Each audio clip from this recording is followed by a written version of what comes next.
Welcome to San Joaquin College of Law Today, a show dedicated to issues and events within the law school which are of general interest as well.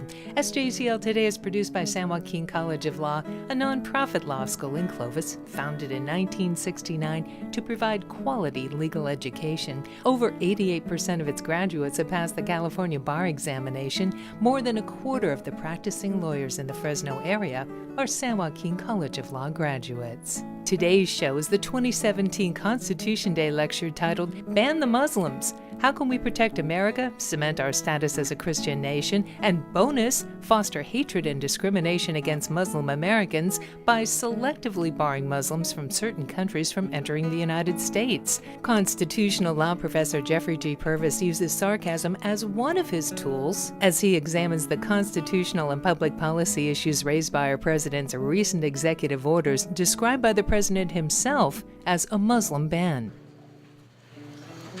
Welcome to San Joaquin College of Law's Constitution and Citizenship Day Celebration 2017. I always like to begin by recognizing a few local luminaries, at least the ones I spot in the audience. First and foremost, of course, my lovely wife Susan, a graduate of this institution, now practicing law in the Fresno area, and her fellow alumna, Ms. Kathy Dwyer, hiding back there, also a graduate practicing law in this area. And who could forget Dean Justin V. Atkinson, co-host of the Valley Views on the Law Show. Professor Kuchera, thank you so much. And surprisingly, Justice Scalia, I'm really amazed that you were able to make it this year. Appreciate how busy you've been, but I really love that you came. Why do we celebrate the Constitution of the United States? If by we, I refer to San Joaquin College of Law, we are required to do so by federal law in order to maintain the eligibility of our students for federally subsidized student loans, which many of them use to pay the tuition that makes the continued existence of San Joaquin College of Law possible. If by we, I refer to the people of the United States, we might celebrate because the Constitution gives us an opportunity to be a free, self-governing society where the rule of law and a political morality based on fairness, equality, and liberty provide justice to all. I say opportunity because the Constitution is not a machine that, once set in operation, protects the values enshrined therein automatically.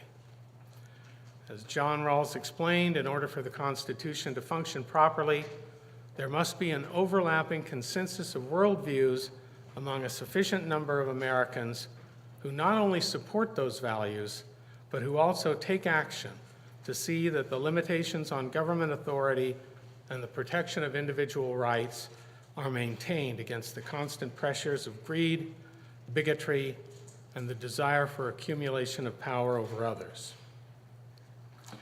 The crisis our nation is experiencing now reflects, in my opinion, a breakdown of this overlapping consensus. Once, at least to a significant extent, a large majority of people believed that one fought hard to attain political success, but that the process of voting, at least for white males or white people generally, was to be maintained and operated in a secure and neutral manner. No white person would be deliberately disenfranchised, even if electoral boundaries were drawn to favor certain individuals or parties.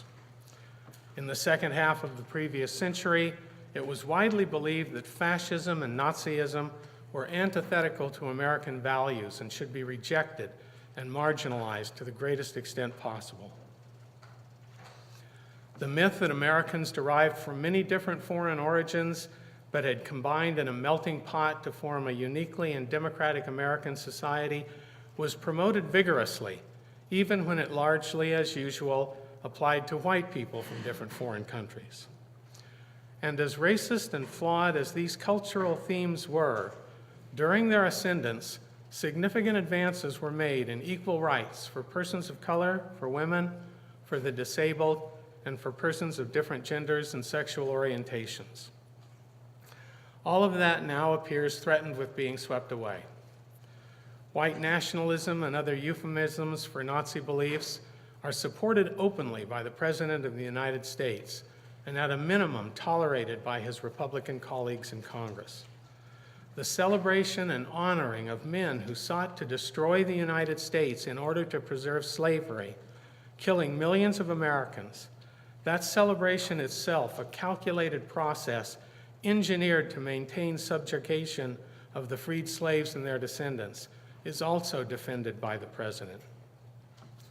Voter suppression via strict voter identification laws designed to target certain ethnicities or political groups has been approved by the Supreme Court and is widespread and growing.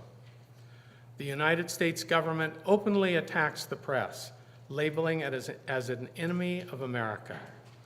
The President utilizes falsehoods and personal invective as tools of political policy.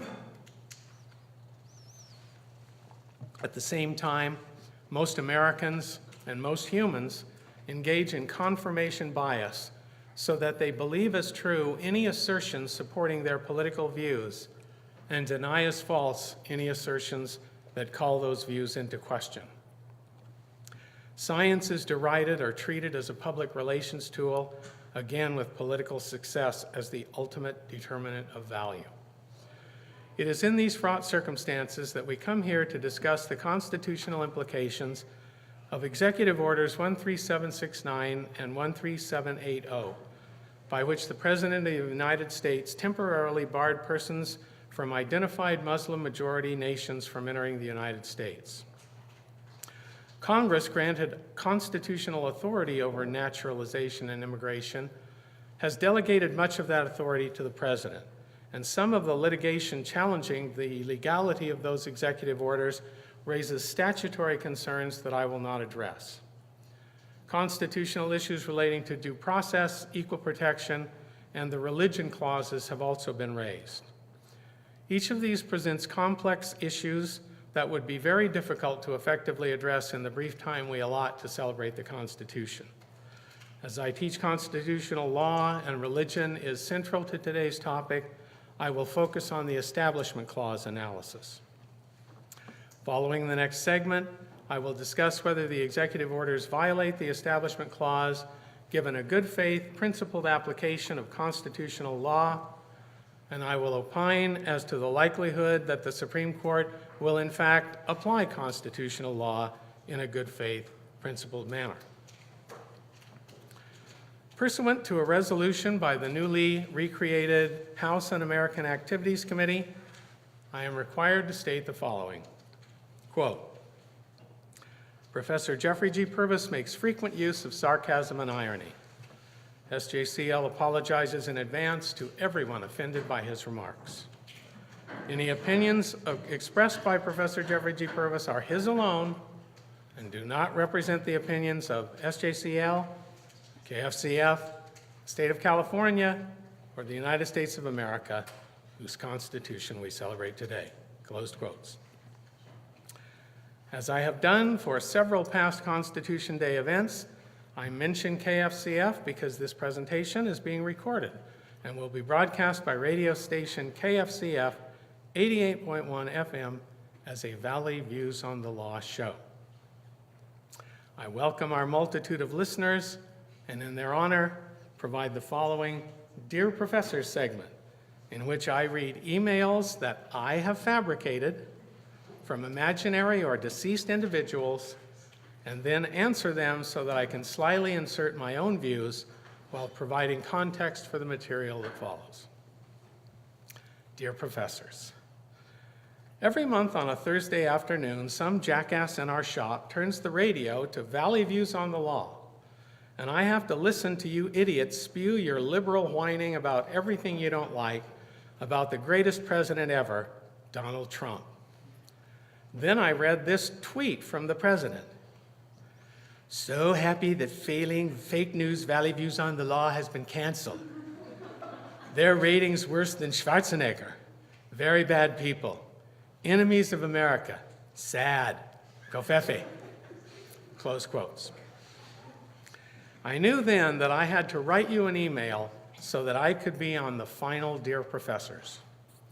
I checked my Reddit for alt-left sickos and found out that your topic is President Trump trying to save America from the Muslim terrorists.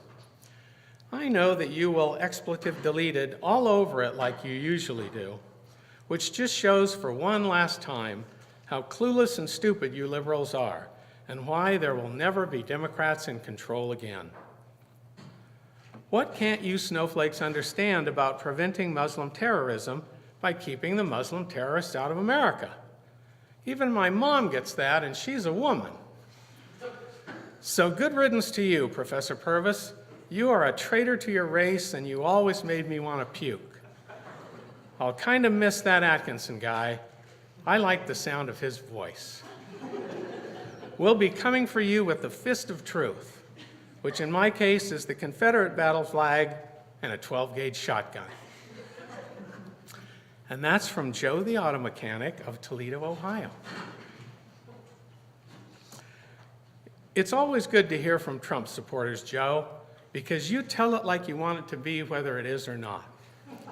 I'm not subtle enough to be good at spotting innuendo, but it sure sounds like you just threatened to shoot me because you don't like my constitutional analysis or my political views. You are a true patriot, waving the flag of our nation's deadliest enemies as you seek to silence with violence anyone who disagrees with you. I want to reserve my constitutional analysis for later, but your email does give me an opportunity to address the public policy as well as constitutional implications of government action like President Trump's self-described Muslim ban. The scenario is a law or rule which is said to address a matter of concern that appears legitimate, but the nature of that law raises suspicions that other objectives may be the prime or sole motivator for the regulation. For example, crack cocaine was seen as such a serious problem in the last century that the punishments imposed for its possession, use, etc., were increased very greatly. But at the same time, the penalties for using ordinary powder cocaine were not increased and were thus much lower than for crack. Statistical evidence, which was not called fake news at the time, showed that crack cocaine was overwhelmingly used by African American users, while powder cocaine was mostly used by white users. So an African American crack user could go to prison for many years, while a white cocaine snorter would face a much milder penalty. Who can deny that use of crack is a matter of public concern that should be ameliorated? Still, I think it is important to ask whether the purported concern over crack cocaine was influenced by the legislators' attitudes towards African Americans. Perhaps, as some have suggested, Congress only wanted to protect African American communities from the scourge of crack cocaine, while powder cocaine presented only a mild threat to people at Hollywood parties. My point is that the potential that African Americans were somehow targeted should be of great concern to us all. Terrorism is a terrible threat, and government should take action against it. A great deal of terrorist activity is done by persons who describe themselves as Muslim. But there have been many kinds of terrorists in the world, including Jewish terrorists in Israel during the British Mandate, Tamil terrorists in Sri Lanka, communist terrorists in Peru, and American terrorists in the United States, all of whom were not Muslims. When our government takes vigorous action against terrorism, what are we to make of the fact that it acts almost exclusively against terrorists who are Muslim? Would the 160 people killed and 600 plus injured by Timothy McVeigh agree with the potential explanation that non-Muslim terrorists are not worth protecting against? I'm not saying that the government should not focus its resources effectively, but how is banning every person from certain Muslim-majority nations from entering the U.S. an effective way to prevent terrorism? Why was the nation that spawned Osama bin Laden and supplied the majority of the 9/11 airplane terrorists, Saudi Arabia, not included in the ban? What about people from Afghanistan, the home of the Taliban? Reasonable people committed to our constitutional system should be very interested in these apparent contradictions. Just as when the government of Mexico began sending its nation's rapists to America, and we instituted the ban on anyone from a majority Mexican nation entering the United States, followed by extreme vetting of such persons, it may turn out that a government program that appeared racist was in fact perfectly neutral.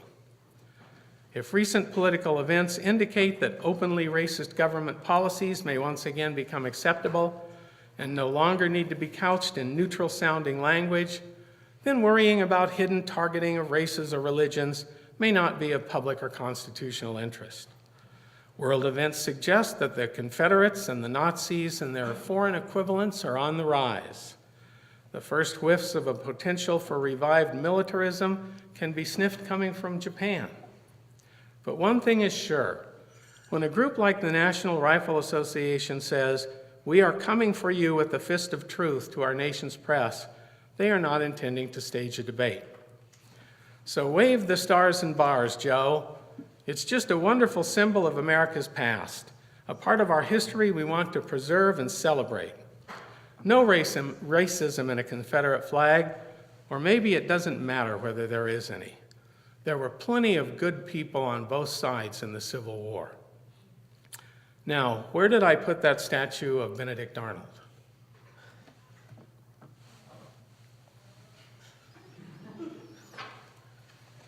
The First Amendment to the United States Constitution provides in part that, quote, "Congress shall make no law respecting an establishment of religion or prohibiting the free exercise thereof." These are referred to as the Establishment Clause and the Free Exercise Clause. And I do not believe that barring a person from entry into the United States could reasonably be considered an interference with their right to exercise religion. So as I previously indicated, I will concentrate on the Establishment Clause. Rather than burden the many citizens present who have little connection to our legal system with arcane constitutional law principles, I think it is sufficiently accurate for present purposes to say that the federal courts have held government actions that are not neutral with regard to religion violate the Establishment Clause. I note parenthetically that the late Justices Rehnquist and Scalia, Your Honor, and Justice Thomas have argued that the Constitution does not require religious neutrality and that government could permissibly favor Christianity or could favor monotheistic religions, but those views have not yet found majority support on the Supreme Court. A constitutional analysis applying Establishment Clause jurisprudence would therefore ask whether the executive orders at issue were neutral as to religion. Focusing my inquiry again for purposes of efficiency, Executive Order 13769 suspended entry for immigrants and non-immigrants from Iran, Iraq, Libya, Somalia, Sudan, Syria, and Yemen, and permitted case-by-case exceptions on various bases, including where a person from an affected country was a religious minority facing persecution. Executive Order 13780, which was issued after federal court challenges had been filed to the previous order, did not make substantive changes to the provisions we are considering, but offered additional justifications seemingly designed to support the religious neutrality of the suspension of entry provision, and it removed Iraq from the list. As judges are fond of saying, interpretation of a government action begins with the language used. The only mention of religion in the executive orders is the exception relating to religious minorities facing persecution. In my opinion, a good faith, neutral analysis of that exception is that it is flatly unconstitutional. Whether or not a person is eligible for the exception turns explicitly on that person's religion, albeit in the context of the nation involved. A government action that operates differently on its face depending upon the religion of the affected person is not neutral as to religion. Would the Supreme Court agree with me? Of critical importance to that question is an understanding of how the justices decide the issues that come before them. Judge Richard Posner of the Seventh Circuit Court of Appeals a prolific legal scholar, has said that they select the outcome first based on their political or moral beliefs, and then construct an explanation for why that outcome is supported by law. After 25 years of reading and rereading Supreme Court opinions, I am fully in agreement with Judge Posner. This is a generalization, of course. It is not to say that in every decision made, every justice selects a result first. But there is no other rational explanation for what is often written in their opinions. Justices have said that a federal law prohibiting arts funding for indecent art does not violate freedom of speech because the statute was only a suggestion by Congress. Justices have held that a vote-counting procedure is unconstitutional when part of an order issued by a court, while the exact same procedure is constitutional if done pursuant to a statute. They have held that a legislative body that invites only Christian religious leaders to make an invocation, and where the invocation almost always invokes Jesus, is neutral as to religion, because the only nearby religious groups are Christian. The justices have ruled that a corporation is entitled to freedom of religion because its shareholders are humans who hold religious beliefs. There are many more potentially less flagrant examples, and these are not limited to any particular justices or political views. Rephrasing my original question, could a majority of justices find that the religious minority exception is neutral as to religion? Of course they could. They could say that it does not identify any particular religion. So long as a person is in a minority religion, they are eligible, and any religion can be a minority religion in a specific country. What of the fact that the 7 countries identified in the first executive order are all majority Muslim countries? That brings us to the main issue in our Establishment Clause religious neutrality analysis. Does the suspension of entry applicable to specific nations, all of which have a majority of inhabitants who are Muslim, intentionally target Muslims? If the answer is yes, the Establishment Clause is violated. I return to my imaginary judge applying neutral principles in good faith to reach an outcome. Because the suspension entry does not include the terms Muslim or Islam or any variants thereof, it is neutral as to religion on its face, aside from the previously discussed religious persecution exception. As suggested in the Dear Professor segment, can a government action that is neutral on its face nevertheless be found to reflect what we will call a discriminatory purpose against a specific target? Yes, as numerous equal protection decisions of the Supreme Court demonstrate. Although the court grew more and more conservative after the 1960s, in which some of us were actually alive, and thus became unwilling to actually find hidden discriminatory purpose in specific cases, the principle has never been disavowed. It has also been applied in Establishment Clause contexts. The Supreme Court held that a state law forbidding the teaching of evolution in public schools was intended to support, quote, fundamentalist sectarian conviction, close quotes, even though it made no mention of religion. In another decision, the court held that requiring creation science to be taught in school whenever evolution was taught reflected a purpose by the legislature to, quote, endorse a particular religious doctrine, closed quotes, even though the legislature explicitly said its purpose was to promote academic freedom. Please stop laughing. In both of these Establishment Clause cases, the justices in the majority found evidence of religious purpose in statements made by the proponents of the challenged legislation, in the legislative history of the enactments, and in contradictions present in the provisions of the legislation itself. As to contradictions in the executive orders, the imaginary judge might therefore consider whether the stated purpose of the executive orders is rendered questionable by their provisions. The orders are entitled, Protecting the Nation from Foreign Terrorist Entry into the United States.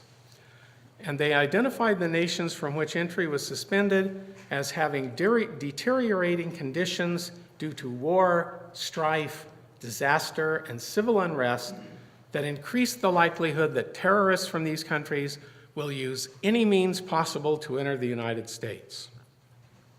The second order indicated that based on the conditions of the identified countries, the risk of erroneously permitting entry of a national of one of these countries who intends to commit terrorist acts or otherwise harm the national security of the United States is unacceptably high.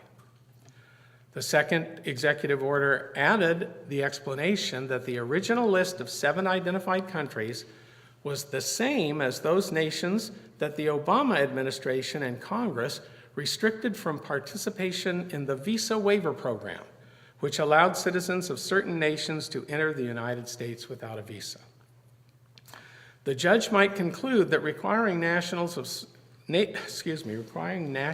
certain nations to obtain a visa is much less sweeping than barring them entirely, if temporarily, from entering the U.S., and thus did not preclude a finding of religious animus in the suspension of entry.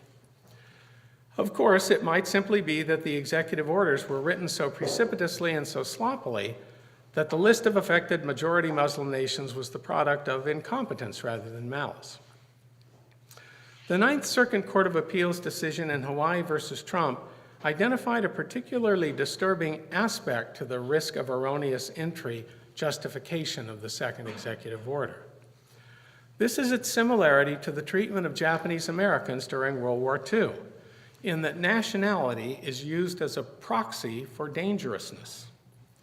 The appellate court quoted Justice Jackson's dissent in the Korematsu decision. Quote, "The exclusion order necessarily must rest for its reasonableness upon the assumption that all persons of Japanese ancestry may have a dangerous tendency to commit sabotage and espionage and to aid our Japanese enemy in other ways. It is difficult to believe that reason, logic, or experience could be marshaled in support of such an assumption." Close quotes. If you will recall, the Korematsu decision upheld a blanket condemnation of all persons of Japanese ancestry, whether citizens or not, to exclusion and internment. A major justification offered by the U.S. military for that treatment was, given the nature of persons of Japanese ancestry, it was impossible to tell the loyal ones from the disloyal ones. An explanation as strikingly racist as it was completely unfounded. The justification for a ban on the nationals of the 6 nations identified in the executive orders appears identical.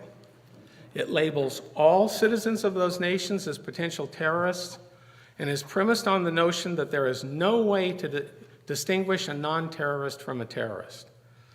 The Korematsu decision was subsequently regarded by many Americans as a terrible injustice and an indelible stain on the United States' claim to be a nation of equality and fairness.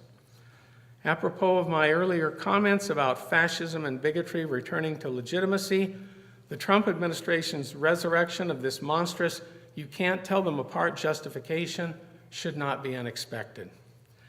Another contradiction arises from a report issued by the Department of Homeland Security. Here is how the Ninth Circuit Court of Appeals described it. I apologize that this excerpt is rather lengthy, but I felt it needed to be complete for full appreciation. Quote, "First, a draft report from DHS prepared about 1 month after EO1 issued and 2 weeks prior to EO2's issuance concluded that citizenship is unlikely to be a reliable indicator of potential terrorist activity, and that citizens of countries affected by Executive Order 1 are rarely implicated in U.S.-based terrorism.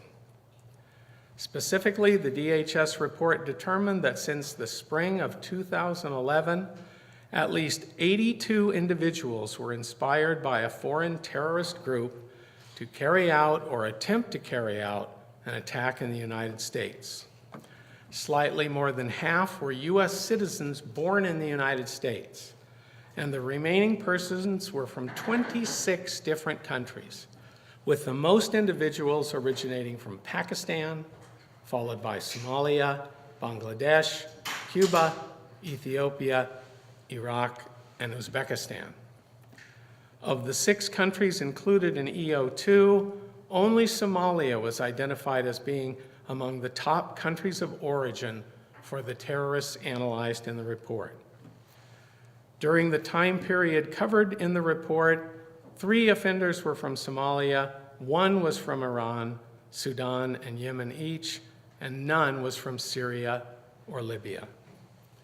The final version of the report, issued 5 days prior to Executive Order Number 2, concluded that most foreign-born, U.S.-based violent extremists are likely radicalized several years after their entry to the United States, thus limiting the ability of screening and vetting officials to prevent their entry because of national security concerns. Close quotes.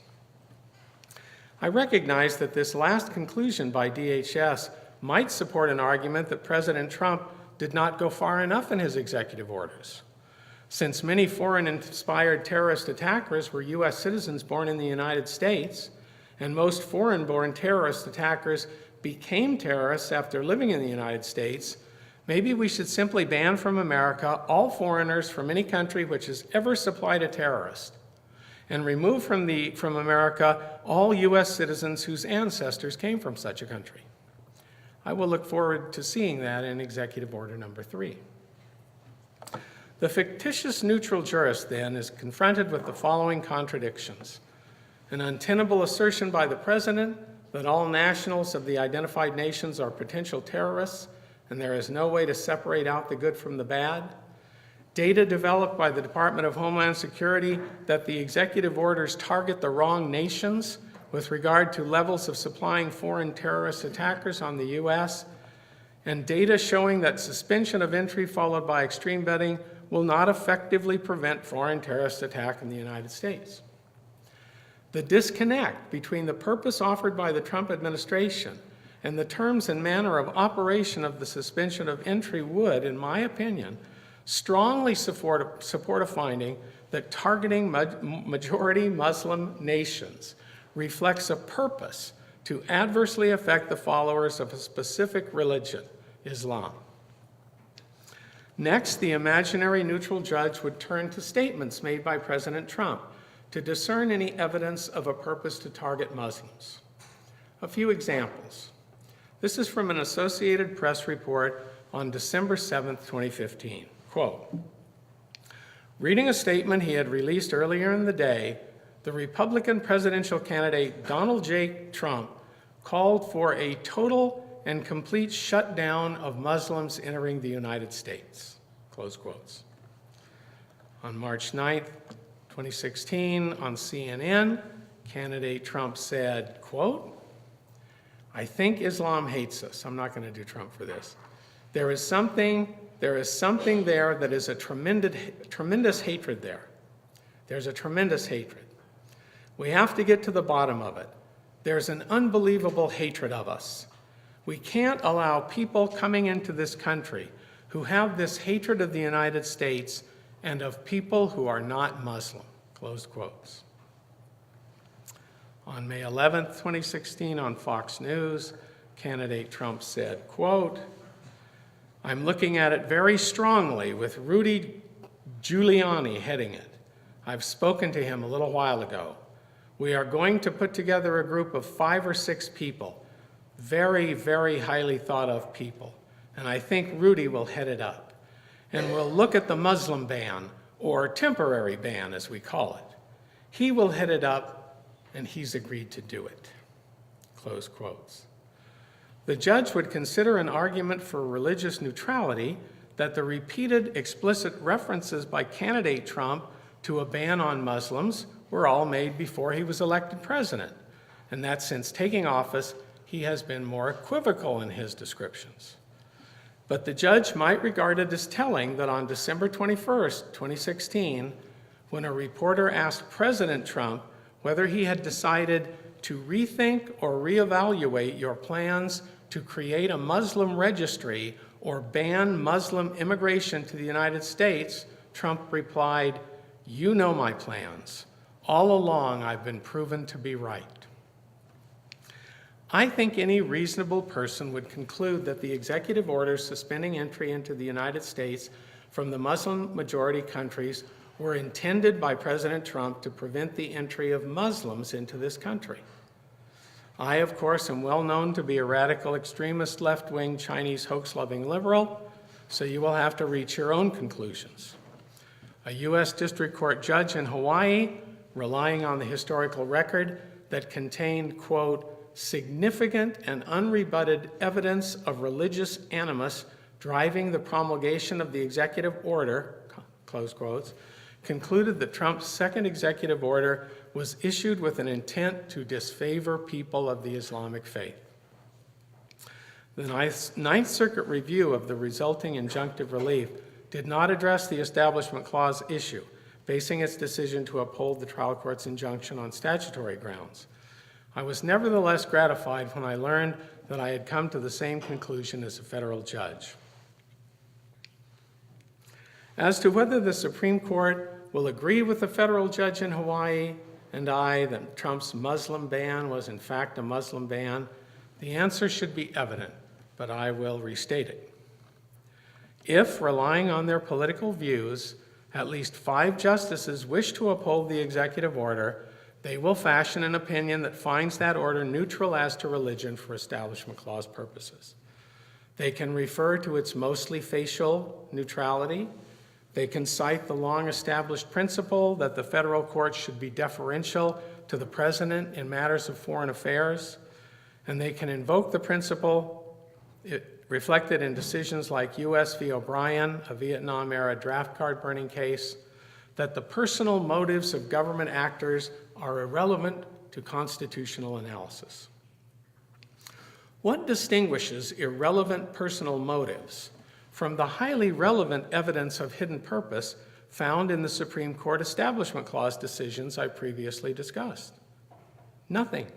They are indistinguishable. Those opinions use statements of proponents of the legislation and other legislative history to reveal the discriminatory intentions of the government actors, just as the federal judge in Hawaii did to the president's Muslim ban. But as is characteristic of the result-oriented justices of the Supreme Court, they often make no effort to reconcile such glaring contradictions in the court's jurisprudence, simply ignoring inconvenient precedents as though they had never been decided. I now bravely predict that the Supreme Court of the United States, assuming that the suspension of entry does not expire by the time it undertakes full review and become moot, will rule, among other things, that the executive orders do not violate the Establishment Clause. I must acknowledge that the fact the Supreme Court has already permitted portions of the executive orders to be put into effect suggests that they must not believe that an Establishment Clause violation is present.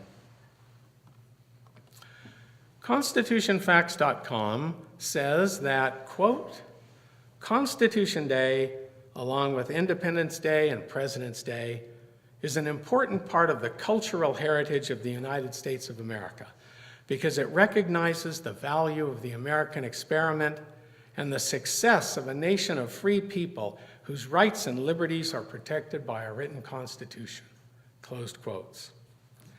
I am sure that the Native Americans whose lands and lives were taken, the slaves held in bondage until 1865 and then freed only to suffer decades more of legally sanctioned discrimination, the women who were not permitted to vote in national elections until 131 years after the Constitution was ratified, and the LGBTQ community, who have only just begun to enjoy some of the equal rights to which they are entitled, would all resoundingly applaud that facile and blithely obtuse statement.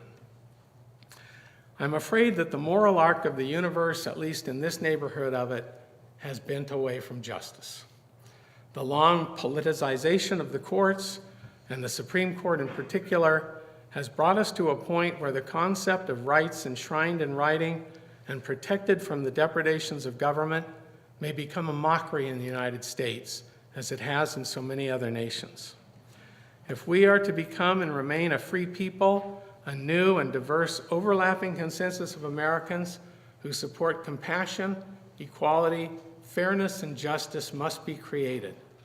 And the first step in that process is for everyone to vote.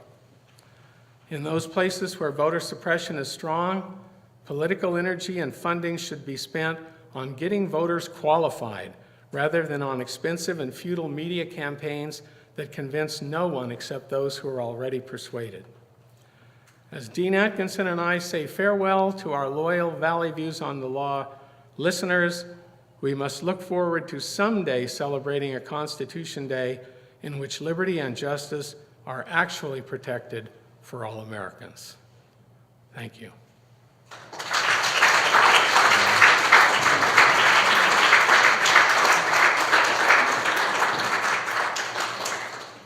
We used to permit question and answer. I don't see the standard microphone for that, however. But if anyone had any questions or relevant comments, we would, of course, welcome them. Or you can go to dinner and go to your classes, whatever you guys want to do. Yes, Captain. Professor, if you could amend Section 3 of or Article 3 of the Constitution or any other part of the laws that control the courts, what would you do to make the process less political in the decision making of opinions? Couldn't you think of a harder question? I have to respond to that a little bit like I respond to, is the American system of justice with its jury trials the best way to find the truth in a criminal context? I'm not sure, but I know that all the other ways used are worse.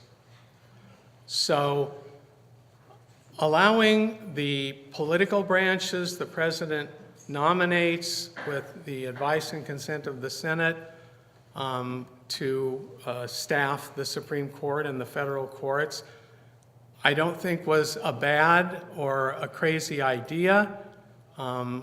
It's my understanding that the framers believed that the United States political life would be composed of numerous competing factions, no one of which could ever gain a majority. They would have to operate in alliance with each other, something like parliamentary systems sometimes operate, but within the structure of our electoral mechanisms. So the problem is not that that's a bad way to do it, it's that we elect bad people to hold political office in this nation, and we always have. Please forgive me if anyone in the room is an elected official or a politician. I can't imagine they would actually come. But the qualifications for office are a megalomaniacal narcissism, a willingness to do anything to remain in power, to gain power or remain in power. And we, the people, continue to vote for them.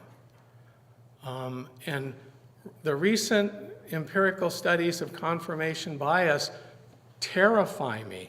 I've always kind of had a sense that no matter how much you try to argue with someone or present evidence to someone, you'll never change their mind. And I continued to have those experiences throughout my life, and then the scientists put a name on it, confirmation bias. So the remedy is not to amend the Constitution. The Constitution was made difficult to amend for a reason, an important reason. It's supposed to protect fundamental rights from the ordinary political processes. It's supposed to make it so that Congress can't change things from time to time based on whether they're going to get elected or not. If there was no Constitution, every Muslim person in America would now be in a concentration camp. I firmly believe that. Just like the people of Japanese ancestry in World War II. Of course, there was a constitution then. I'm waxing at length here. I keep reading things in the Sodom and Gomorrah rag, which may be known to others of you as the San Francisco Chronicle. It's a thing called a newspaper, which is like a blog, except it's on paper. And the right-wing people are all descending on the University of California at Berkeley for freedom of speech, because, you know, they're right-wing people.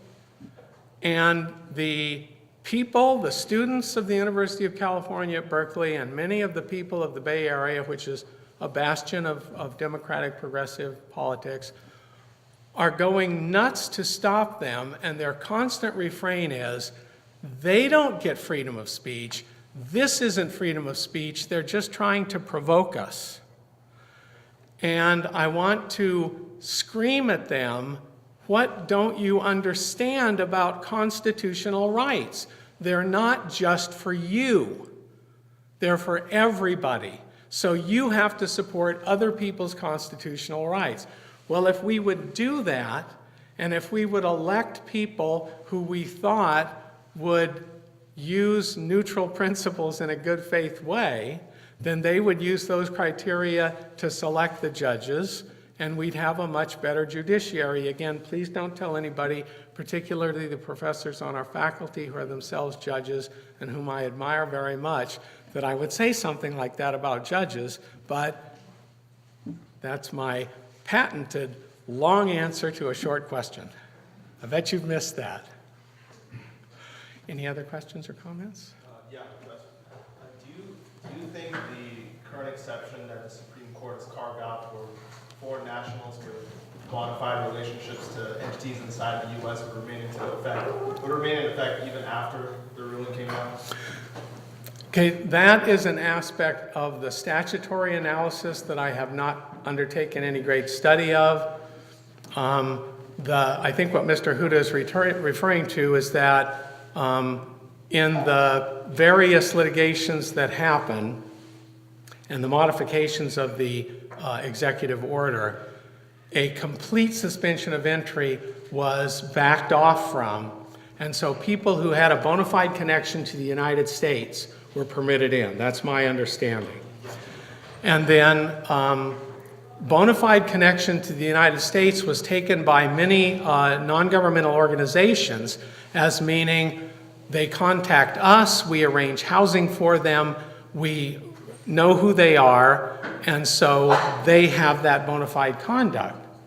The Supreme Court held that was not a sufficient bona fide contact, and they limited it, I believe, to family members. The government didn't even want to let grandparents in, but the court, I think, included the Supreme Court's decision on that, allowed grandparents in. So who knows what's going to actually happen after the temporary suspension of entry ends.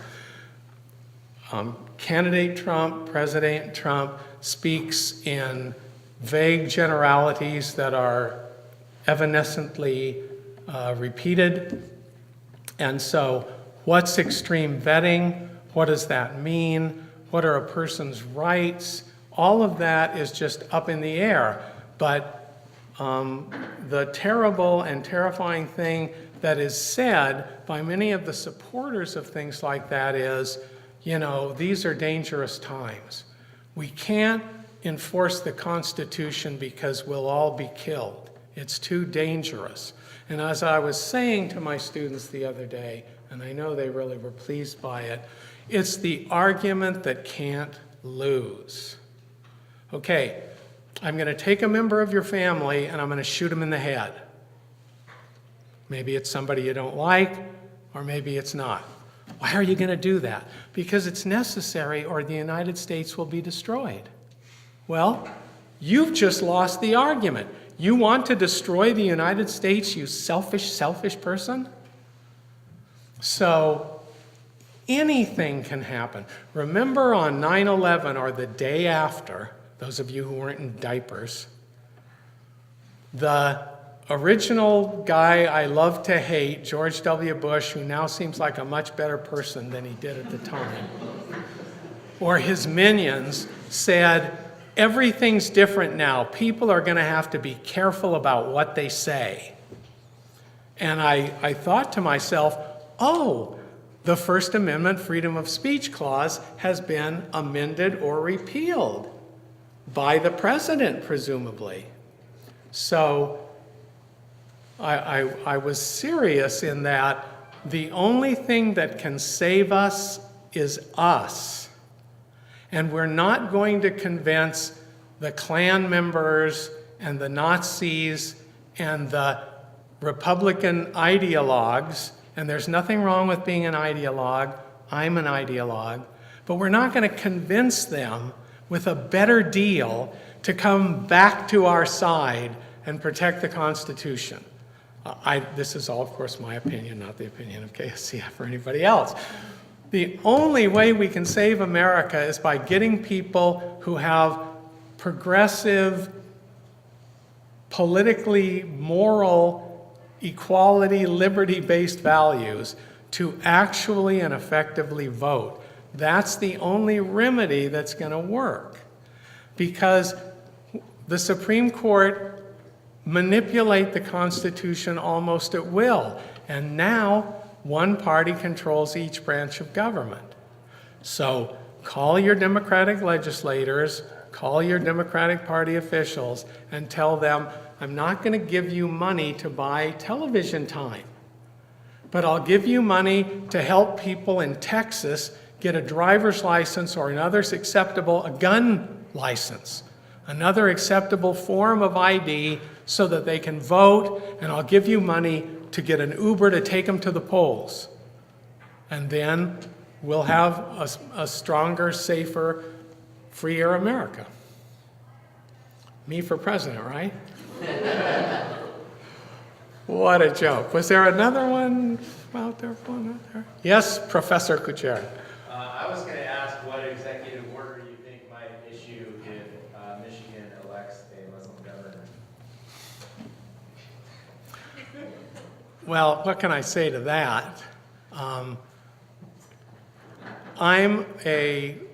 as my lovely wife Susan would tell you if she was willing to share it with you, an extremely pessimistic, paranoid person. And there's this thing, if you've ever heard of it, called Godwin's Law, which is made up by a British guy who was criticizing people who invoked comparisons to Hitler. And he made it quite clear that he wasn't saying comparisons to Hitler were out of bounds. He was just saying a lot of people drew that like a gun in a discussion. So, notwithstanding Godwin's Law and the meme it's become, there are many similarities to the period before and during the rise to power of Adolf Hitler and the Nazis in Germany happening right in this country right now. Now, we have a long history of democratic institutions. We have strong people like Paul Ryan and Mitch McConnell who have our backs as far as our constitutional rights are concerned. So perhaps it's not something to worry about, but I worry about it. And so he might send in the National Guard or the 101st Airborne because, as he knows, every Muslim is a terrorist. But, you know, you're caught in this horrible, horrible position of thinking, gee, I hope he does something terrible, so that it turns America, as it should be, against him and against his white nationalist buddies and views. But at the same time, if he gets horrible enough, then maybe it will end our democracy. And if I haven't laid enough really unpleasant downer Purvis paranoia on you, old person, I grew up when the United States military was composed primarily of civilians pressed into temporary service. Now it is a cadre of professional soldiers who think each and every one of you hates their guts and doesn't care what happens to them and will spit on them when they come back from their tour in the war lands of the Middle East, because they've been told that's what happened to the soldiers in Vietnam, which is a lie. I was there, I was watching. So I'm afraid that if Trump ordered the military to do something anti-democratic to destroy our nation, apologies to people who have served honorably in our military, but I'm afraid the officer corps at least would be willing to do it. And this is the first time in history I've ever really been afraid of that. If you remember My Lai, and that's an old one, that's a really old one. But American soldiers went into a Vietnamese village and just exterminated everybody, or that's what they planned to do. But other American soldiers flew down in a helicopter and stood in front of them and said, "You're not going to kill these people." I can't imagine that happening today. So I don't know what would happen, but it terrifies me. Don't be scared. I'm probably wrong. I usually am. Okay, well, thanks a lot, and enjoy the rest of your Constitution Day.